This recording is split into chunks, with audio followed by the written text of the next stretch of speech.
परवेज लाई के घर के अंदर से किस करीबी रिश्तेदारा ने मुखबरी की? परवेज लाई कैसे भागे और कौन कौन उनसे राब्ते में था? जबकि तहरीक इंसाफ से मुस्लिम लीग नून की माफ़ी और मुज़ाकराती कमेटी की आपस में क्या बातचीत हुई? मरियम नवाज शरीफ साहिबा के किस नौयत के कारनामे हैं और शहबाज शरीफ और नवाज शरीफ साहब ने आपस में क्या बात की है और वो बातें मरियम नवाज शरीफ साहिबा के हवाले से क्या हैं? आज इन नुकात के ऊपर आपसे बात करेंगे। अस्सलाम वालेकुम, आप देख रहे हैं गोरखधंधा अबरार कुरैशी, आपसे मुखातब हूँ। परवेज लाई साहब के घर के ऊपर जब छापा मारा गया, सैकड़ों पुलिस अफसरान थे। दिन को मखबरी होती रही और फिर रात गेट जो था वो प्रॉपर प्लान किया गया और बख्तर बंद गाड़ी जो थी उसके ज़रिए गेट तोड़ा गया। और वहाँ वो कौन था? परवेज लाई साहब का करीबी रिश्तेदार, जिसने घर के अंदर से मुखबरी की और कहा इस कमरे में है, ऐसे है, वैसे कीजिए और सब चीज़ें हो जाएंगी। वो नाम जो है वो परवेज लाई साहब की करीबी रिश्तेदारा हैं। मैं उनका रिश्ता जो है वो भी बता देता हूँ, वो किसकी फूफी और किसकी साली हैं। जो परवेज लाई साहब की साली हैं, उन्होंने घर के अंदर से यानी कि करीबी रिश्तेदारा ने मुखबरी की। वो वहीं पे उनके आस पड़ोस में ही रहती हैं। वो वहाँ से पुलिस को हदायत देती रहीं, वहाँ पे मौजूद थी। वो आई भी मौके पे। चौधरी सालक साहब जो हैं उनकी वो फुप्पी लगती हैं। तो घर का बेदी लंका डाय ये बात दुरुस्त साबित हुई और चौधरी परवेज लाई साहब की जो साली हैं वो जानती थी कि परवेज लाई साहब कहाँ हैं, किस कमरे में हो सकते हैं। तो ये वो मुखबरी थी जो उनकी साली साहिबा ने की। फिर क्या हुआ कि परवेज लाई साहब घर से कैसे भागे और भागने से पहले उनको किसने मशवरा दिया और किस किस से राब्ते में थे? ज़ाहिर है चीफ मिनिस्टर 2 बार रहे, स्पीकर भी रहे, पुराने सियासतदान भी हैं और ब्यूरोक्रेसी में उनका अच्छा रख रखाव है।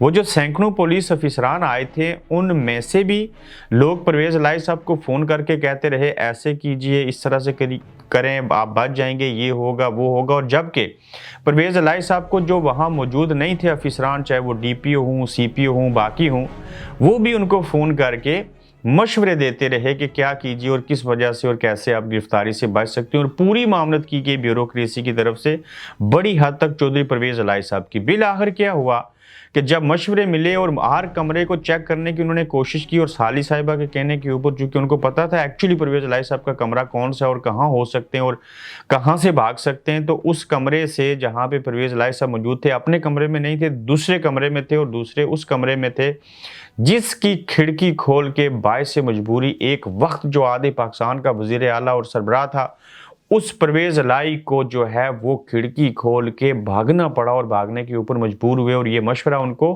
ब्यूरोक्रेसी पुलिस के अंदर से ही दिया गया कि अब भाग जाइए, और उनके पास भागने का रास्ता खिड़की खोल के साबित हुआ और सामने आया। अब देखिए कि एक वक्त में आप इतने बड़े ओहदे पे होते हैं और दूसरे वक्त में आपको खिड़की खोल के भागना पड़ता है। इसको कहते हैं पाकिस्तान। ये सही मनु में पाकिस्तान की जो है वो तशरीह है। और अब कोई बताए परवेज लाई साहब को क्यों पकड़ने गए थे, उनके ऊपर इल्ज़ाम क्या है, वो मुल्ज़म कैसे हैं, उन्होंने कौन सा गलत कारनामा किया है, कौन सा डाका मारा। ठीक है, करप्ट हैं, साहब ने किया होगा, वारंट गिरफ्तारी कौन से हैं, FIR कब दर्ज हुई, किस केस में पकड़ेंगे। अगर नहीं पकड़ सके तो वो तो ड्रामा निकला। अगर पकड़ लेते तो क्या इनको फांसी पे लटकाना चाहिए था, ये जेल में होने चाहिए थे? नहीं, वो इस वजह से कि ये सिर्फ क्या है कि डाइवर्ट करना है लोगों को। ये कौम ऐसी है ना, ये ऐसी कौम है हमारी पाकिस्तान की, माजरत के साथ, कि सुबह खाएंगे कोई याद नहीं क्या खाया था, शाम तक भूल जाते हैं, कल क्या हुआ था, आज नई बात होगी, सब बातें भूल जाएंगे। इवन ये इतने बेहिस लोग हैं, हम कहते हैं हकीकी आज़ादी इनको मिलनी चाहिए, इनको लेनी चाहिए। इमरान खान क्या गुजरे, क्या हम कोई गुलाम है? ये भी बड़ा बाजुर्द काम था, ऐसे कहना भी, किसी को ललकारना। आप देखिए पाकिस्तानी माशरे के अंदर के एक शख्स दूसरे शख्स को मार रहा है और लोग पास से गुजर रहे हैं। एक अमीर एक गरीब मुलाजिम को मार रहा है और लोग देख रहे हैं और वीडियो बना रहे हैं।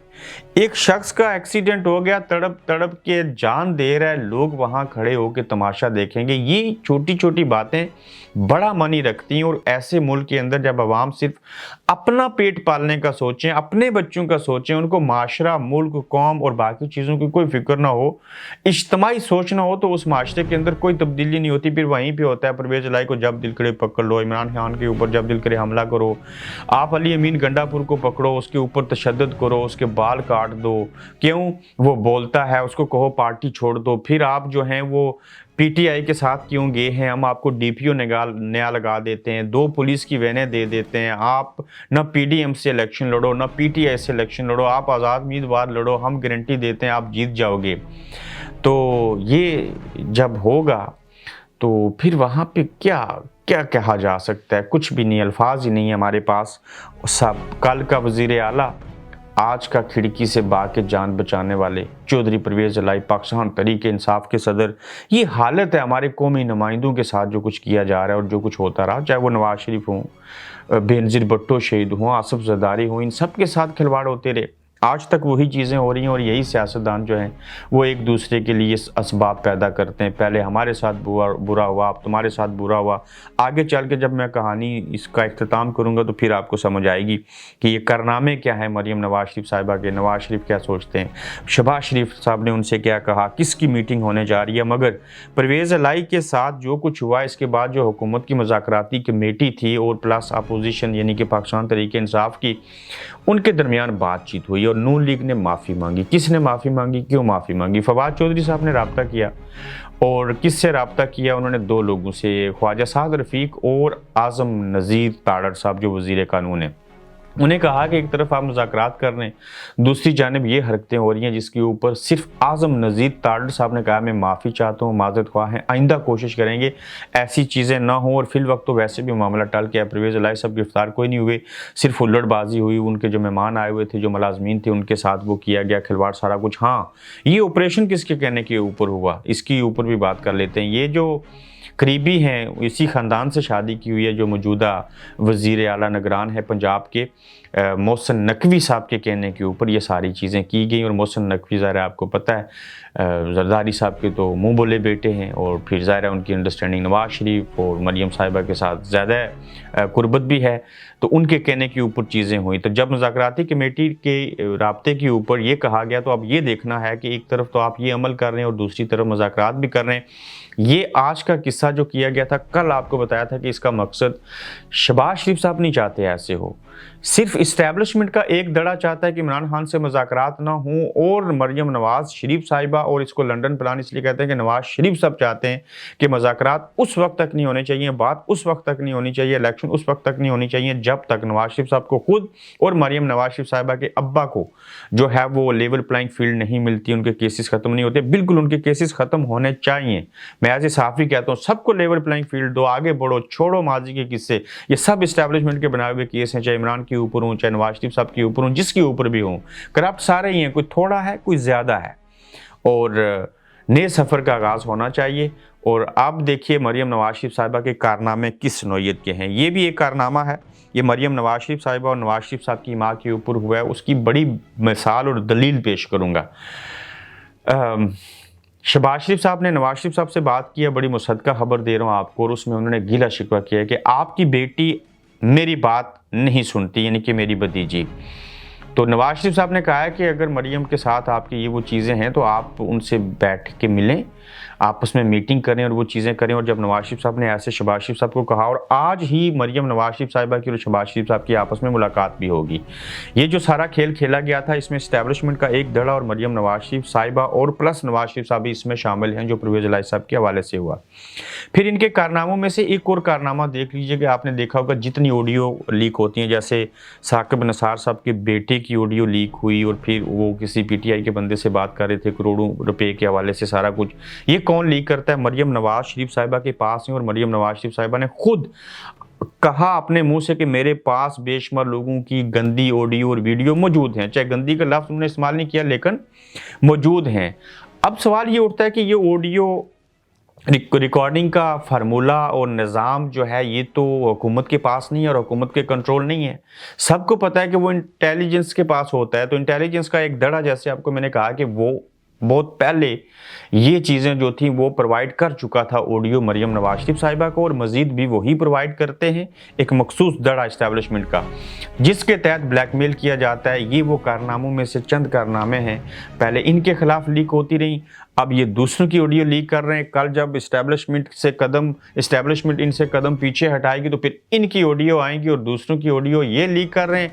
जब इनकी आएंगी तो दूसरे खुशियां मनाएंगे। तो इस तरह से देखा जाए तो जब जब मदारी को भूख लगती है वो बांदर को नाच नचाता है। इसमें मदारी कौन है आपको पता है, और बांदर किसको मैं कह रहा हूँ ये भी आपको पता है। ये सारे सियासतदान, बांदर की मिसाल सियासतदानों के लिए। तो मदारी जब भूखा होगा तो उसने तो इनको नचाना है, उसको तो अपने फ़ायदे चाहिए, और ये सारी सूरत हाल है। अगले एपिसोड में जो आज आर्मी चीफ साहब ने कहा है कि हम सियासी, अखलाकी और सफारती मास के ऊपर कश्मीरियों के साथ इज़हार यकजहती करते हैं और हमायत जारी रखेंगे, इसके ऊपर फिर बात करता हूँ। जबकि बाज़ लोगों को याद होगा जब मैंने कहा था कि पाकिस्तान की इस्टेब्लिशमेंट, चाइना की इस्टेब्लिशमेंट और भारत की इस्टेब्लिशमेंट ने मिल के ये जो आर्टिकल लगा था वहाँ पर कश्मीर में, इन तीनों ने फैसला कर लिया कि कश्मीर का हमने ये खिलवाड़ करना है और ये तकसीम करनी है। और उसमें ये जो ऑपरेशन थे सियाचिन वाला, भारतीय फौजियों ने छलांग लगा दी पानी में, ये हुआ, वो सब ड्रामा था। वो एक डाइवर्शन के ऊपर लगाया जा रहा था और चीज़ें हो रही थी कि जो चाइना और भारत के बिटवीन चीज़ें थी। तो इसके ऊपर भी एक मुफस्सल काम करूँगा कि ये जो 1 लाख शोधा हैं ये इनसे क्यों गद्दारी की जा रही है, ये कश्मीर के ऊपर क्यों सियासत कर रहे हैं, चाहे वो पाकिस्तानी इस्टेब्लिशमेंट हो, चाहे पाकिस्तानी सियासतदान हो, और इंक्लूडेड आज़ाद कश्मीर के सियासतदान। ये कश्मीर के नाम के ऊपर सियासत करते रहे लेकिन 1 इंच भी आगे ना बढ़ सके और अपनी चीज़ें उनके हवाले करके दिल और गुर्दे अब कहते हैं कि हम सांस भी लें और हम ख्वाहिशें भी करें। तो ऐसे नहीं हो सकता। अपना ख्याल रखिएगा, फिर आपसे मिलेंगे। आप देख रहे हैं गोरखधंधा अब्रार कुरैशी के साथ।